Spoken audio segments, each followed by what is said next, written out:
Wow. Good morning. Good morning.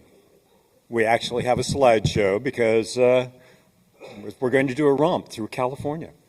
So I like to refer to myself as one of the lucky sperm club. Not because my parents were rich, but because my parents were smart and creative and curious, and they discovered food and wine. In 1952, my mother found a bottle of wine that transformed this family into something that it wasn't before, and that was wine. But I grew up in a situation where the wine was all European. I was educated by, Harry Waugh and Edmund Penning Roswell and Hugh Johnson and that crowd. And California, I was kind of like in the background. Nobody was making particularly good wine in California.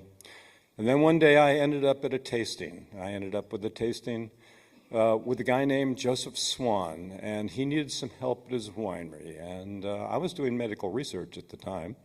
And so I said, well, I can help you with your winery, and I know a little bit about wine, so let's talk. And he served a wine to me. So 1968, Joseph Swan Zinfandel. And that changed my world. It was like, this is California wine? This is a possibility? It was so good. It was so memorable. And I've had it over the years several times. And it's still memorable and still shockingly good. And when I started to make wine, I said, okay, what do I want to make? And really that wine sent me down a rabbit hole. And what was there not to like? That rabbit hole, led me to old vine vineyards in California, which turned out to be the most European vines in California. They were head pruned, they were dry farmed, they were low in production, they were planted in some of the best locations, and they were really an interesting and untapped source of quality and character in California that had kind of been glossed over and forgotten. So let's see what else I found in that rabbit hole, because there was a lot of stuff down there. So this is a map of California, and all those little districts in California are places where grapes are grown, like most of California, actually. And there are also places where there are still old vines, because they are part of the history of what was California. That little star, for those of you who don't know, is kind of where we are now, just to give you some kind of locational reference to the rest of the world. So we'll be running through that a little bit, so put that in your memory banks and don't forget it. Turns out that California has been making wine for a long time. The first Vitis vinifera arrived in 1769 with the Franciscan missionaries that we now have. We call it the mission grape, but it really has been identified as Liston Prieto or Pais. And until 1870, it was the principal grape grown in California. There were some starts and fits of other grapes. I always like this guy's name, this guy Louis Vigny. He shows up in 1833, and Louis Vines, who could be better than a founder of a wine culture in California? And he brought in Cabernet Franc and Sauvignon Blanc, but he still grew a lot of mission. And then in 1857, there were a group of German immigrants that showed up. They called themselves the Anaheim Colony, and they grew a lot of mission grapes. They became the largest wine-producing region in California. You hardly know that now if you go down to Los Angeles and Anaheim. But they were wiped out by 1885 by what they called Anaheim disease. I'd actually know that wasn't housing tracts that were, but it was probably Pierce's disease. And the wine business really moved north because most of what was happening was the gold rush in California, and it was north. But the wine business also had characters in it, like Agustin Harristy, even General Vallejo and others were very involved. And one of California's primary grapes, one of the grapes that really changed the wine business, arrived in 1852. Zinfandel arrives in California. It was first planted in Napa by a guy named Joseph Osborne. He was kind of an unlucky planter. He didn't get along with his employees, and one of them shot him. So they moved the entire thing, much too dangerous to grow grapes in Napa. They moved the whole business over to Sonoma, where it was highly touted by Agustin Harristy, who was a very important character in early California. Some people claim that he brought Zinfandel in, but Zinfandel arrived way before he arrived. But he did write a book on viticulture, and he touted and advertised Zinfandel as being a great replacement for the Mission grape. It arrived in 1852. By 1888, it was the most planted grape in California. And why was it planted? Mostly because it really was the most dependable grape in terms of vine health and yield and winery demand. It made good wine in multiple regions, and it was adaptable, and it tasted good.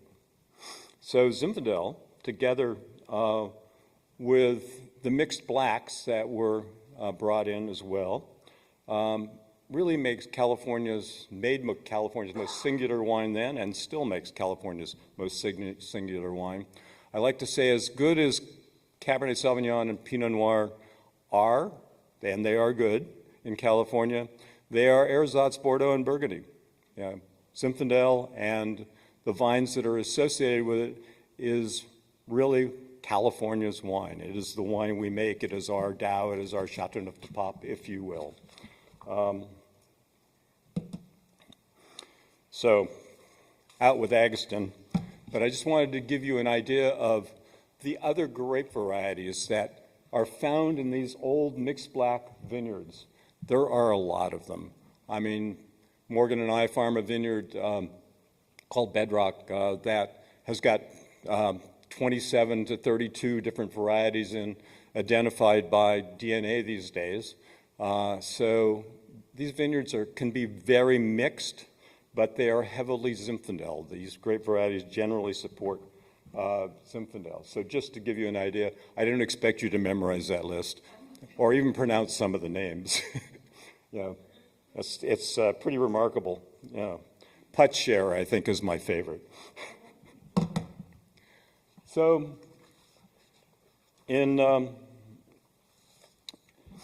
when Europe was suffering from phylloxera, many places in the world saw an opportunity to provide the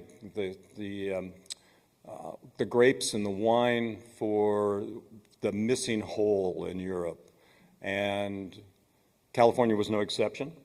And there was an eye on the California market, and as a consequence, California put together something called the California State Viticultural Commission, which functioned really from 1881 until 1893. And it had really remarkable men who thought a lot about what California should be. And it was really a renaissance and a change, a sea change, really, in California.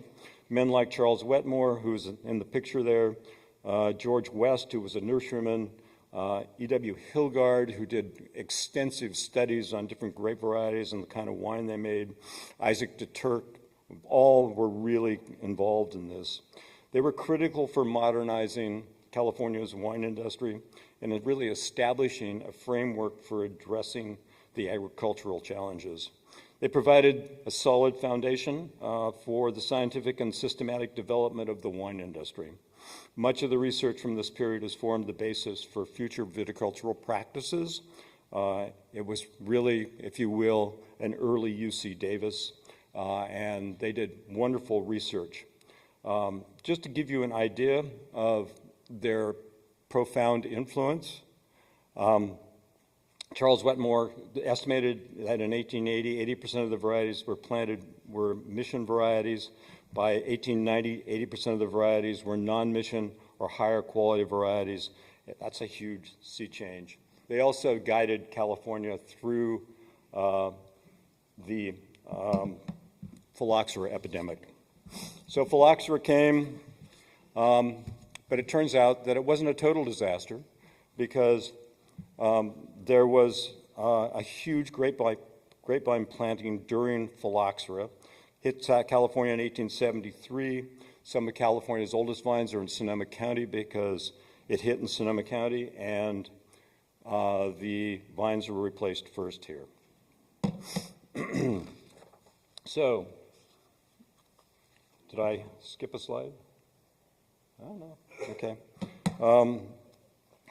And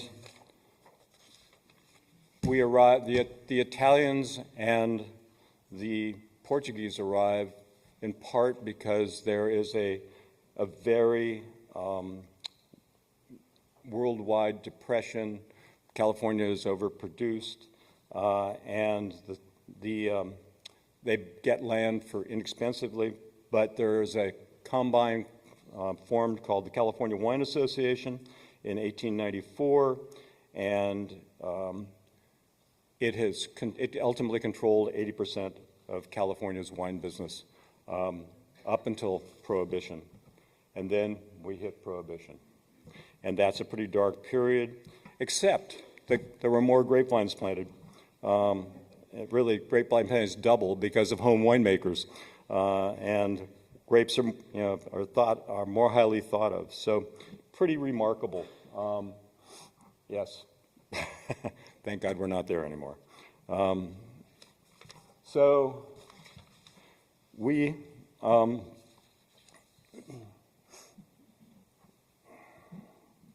have Amarine and Singleton who show up on the scene. UC Davis, they are the new California Viticultural Association.